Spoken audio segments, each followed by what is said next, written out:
Hello everybody and welcome back to Dollar Tree Dinners. My name is Rebecca and today we are going to be making a Dollar Tree Mother's Day brunch. As you guys know, making holiday menus with Dollar Tree ingredients is one of my all-time favorite things. It really gets me creative, it gets me thinking outside the box.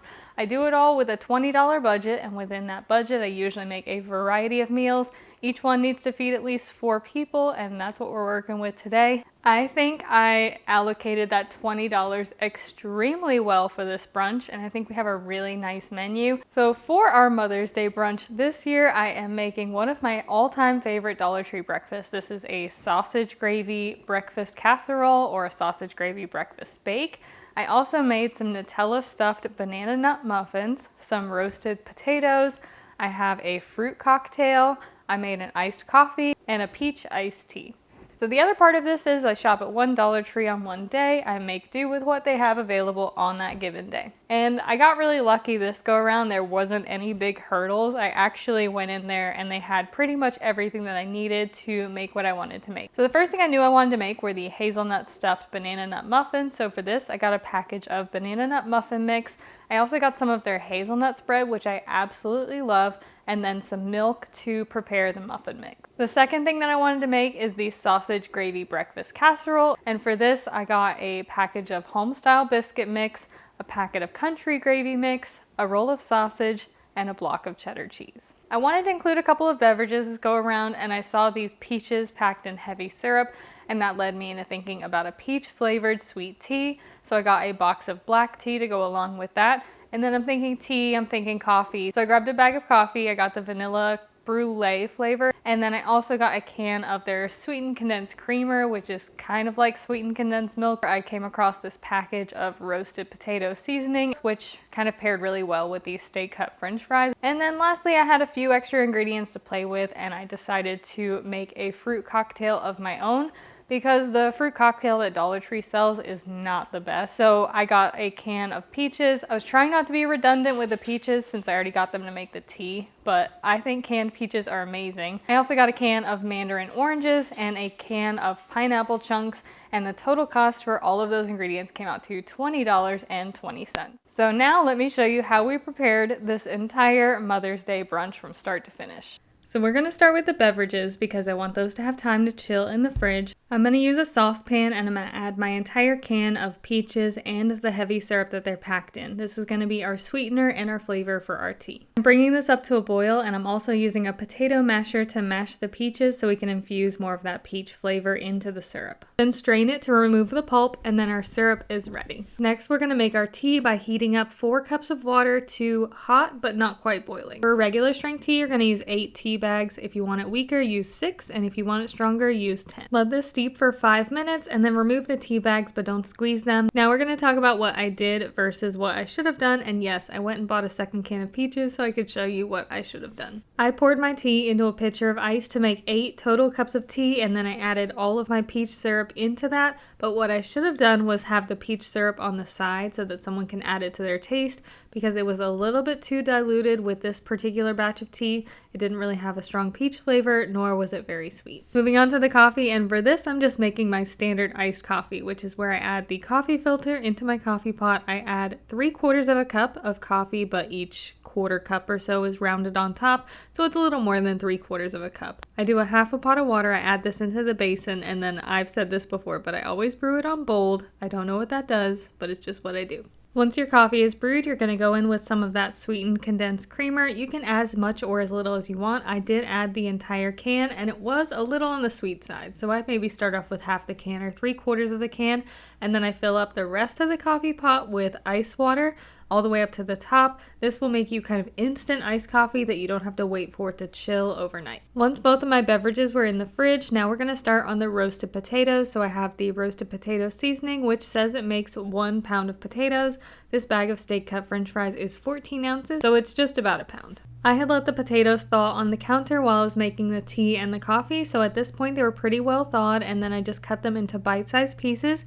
I put those in a bowl along with some oil and the roasted potato seasoning, laid them on a sheet pan, and I roasted them at 400 degrees for about 45 minutes, and I will toss this about halfway through. In the meantime, we can get started on our sausage gravy breakfast casserole. For this, I'm going to brown and crumble 1 roll of sausage, so this is about 7 ounces or about half a pound of sausage. And once that's well browned, I'm going to add in 2 cups of water and that packet of country gravy mix. Stir this to make sure the gravy mix has no clumps in it, and then just let it heat through until it's thickened. Next, we need to grate our block of cheddar cheese and also mix our homestyle biscuit mix with 1/2 cup of milk. I'm going to be adding half of the cheese into the biscuit mix. I sprayed a 9x9 baking dish with some non-stick cooking spray, and then I put the biscuit mix in an even layer on the bottom. I topped this with the sausage gravy and the rest of the cheddar cheese. And this is going to be baked at 400 degrees for about 20 minutes, so wait until your potatoes are just about ready before you put those in the oven. Next, we're going to be making the muffins, which is so simple. We're just going to be mixing our package of banana nut muffin mix with a 1/2 cup of milk, and then add these into greased or lined muffin tins. I actually ended up with 7 out of this batch. I'm not quite sure why, but then you're going to add a dollop of the hazelnut spread into the center of each muffin. You can be a little heavy-handed here, and then use a toothpick to kind of swirl the hazelnut spread on top just to give it a pretty aesthetic. These are going to get baked at 400 degrees for 14 to 17 minutes. So again, as your potatoes are just about done, that's when you'll pop these in the oven. So at this point, I did give my potatoes a toss to make sure that they were roasting evenly, and then as I put them back in the oven, I put them on the top rack so that I could put the sausage gravy breakfast casserole and the hazelnut banana nut muffins right underneath that. Last thing to do is drain our canned fruit. Now I do recommend saving the syrups from these fruits. We do have a heavy syrup for the peaches, but we have a light syrup for the oranges and the pineapple. Those can assist in sweetening your tea if you need to later on down the road. The only thing you could really potentially do to change this would be to cut up the peaches into smaller pieces, but I left them whole and I simply just mixed all 3 of these canned fruits together. So peaches, mandarin oranges, and chunked pineapple, and that is our fruit cocktail. So now at this point, everything was ready. We've got our roasted potatoes, we've got our sausage gravy breakfast casserole, our hazelnut banana nut muffins, and then of course we have our fruit cocktail, our tea, and our coffee. I feel like this is a really good spread for a Mother's Day brunch. So how do you guys feel about this Mother's Day brunch? I think it turned out fantastic because it's a really good mix of things. So we've got a savory element, that would be the sausage gravy breakfast bake. We've got a sweet element, which is the Nutella stuffed banana nut muffins. Then we have a fruit, we've got some roasted potatoes, I've even included a couple of beverages. I feel like it's a really well-rounded brunch, and it's really hard for me to try to top my menus from before, but I do think this is in line with last year's brunch menu. So I am gonna start by trying the potatoes. These look a little bit very well seasoned, so I'm thinking that maybe I should have done 2 pounds of potatoes to that 1 packet of seasoning mix, but we're gonna try them. Those are delicious, but very well seasoned. They're a little on the salty side because they're so potently seasoned, but the flavor is amazing. They have a nice crisp to them.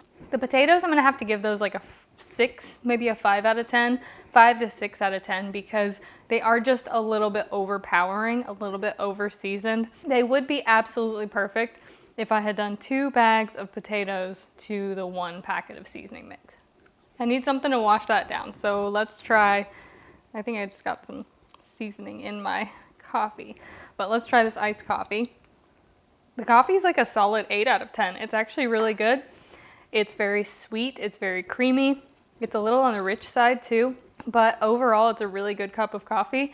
And I would even potentially, same situation here, I might, if I were to make this again, double up on the coffee because I typically don't drink my iced coffees this sweet, but that's personal preference. So the next thing I'm gonna do is, I accidentally put 2 liners on this one, but the Nutella stuffed banana nut muffins, which I am so excited to see what the inside of this looks like because we did do that nice big dollop of that hazelnut in there, and oh yeah, that runs all the way throughout. That looks amazing. Let's go ahead and just take a bite. I did not expect the chocolate on the inside of these to solidify and turn into like a chocolate bar. I thought it would be like a lava cake, but I'm not mad at it. It's delicious. These are a solid 9 out of 10. These would also make a really good late night dessert or a sweet treat outside of a brunch setting. Like if you wanted something to throw together for a dessert, I would definitely try those. Next up, we have our sausage gravy breakfast bake. And I already know I like this because this is something I have made before and really enjoyed. I think it might be one of my all-time favorite Dollar Tree breakfasts in general. And you get 4 really massive servings out of this, and plus it's, you know, it's kind of salty, it counterbalances the sweet really well. That one's also gonna have to be a 9 out of 10 for me. I've made it a few different ways before, and I think the way that I made it before was a little bit better, where I did little dollops of biscuit rather than one solid layer of biscuit, because then when the biscuit bakes, it got these really crispy edges. And this is kind of lacking that crispy edge the way I made it today, but the flavors are definitely on par. 9 out of 10. It's also a really great meal prep option that you could make and just have something you could throw in the microwave and bring with you to work. Of course, then we have our canned fruit, which is just pineapple, peaches, and mandarin oranges. The way that I did this is so much better than the canned fruit cocktail. It's particularly the one that Dollar Tree sells. I find that some of the pieces of fruit are kind of hard in that. Libby's is a really good brand of fruit, and I do wish that Dollar Tree sold an in juice option as opposed to an in syrup option, but as you can see, we made good use of the syrup today. This fruit mixture is such a great way to balance out this entire meal. It offers a crispness, a sweetness. It's really light and refreshing. If you make nothing from this brunch, at least try that. And then the last thing I have to try is the peach sweet tea that I made. I'm a little bit hesitant on this because I didn't expect it to turn this kind of muddy greenish color, but you know, it was tea and then I added like the orangey peach syrup to it, so we'll see. It doesn't have a very strong peachy flavor and it's also not very sweet. It's not bad, it just kind of just tastes like tea. So I'm gonna try to add a little bit more of the peach syrup that I set aside. I had hoped it would have a stronger peach flavor this way. I think that this is probably my least favorite part of this whole brunch, but that's okay. It was only a couple of ingredients and it was a experiment on my part. But otherwise, I think this brunch is fantastic. I'm probably gonna have to give this like a 4, maybe a 5 out of 10. It's not terrible, but it's also not great. It just tastes like tea. But otherwise, I feel like this entire brunch is amazing. I am so thrilled with how it turned out. You guys will have to let me know what you think in the comments down below. And if you're doing anything for Mother's Day this year, I would love to hear it. I hope you guys are having a fantastic day, and I will see you again soon.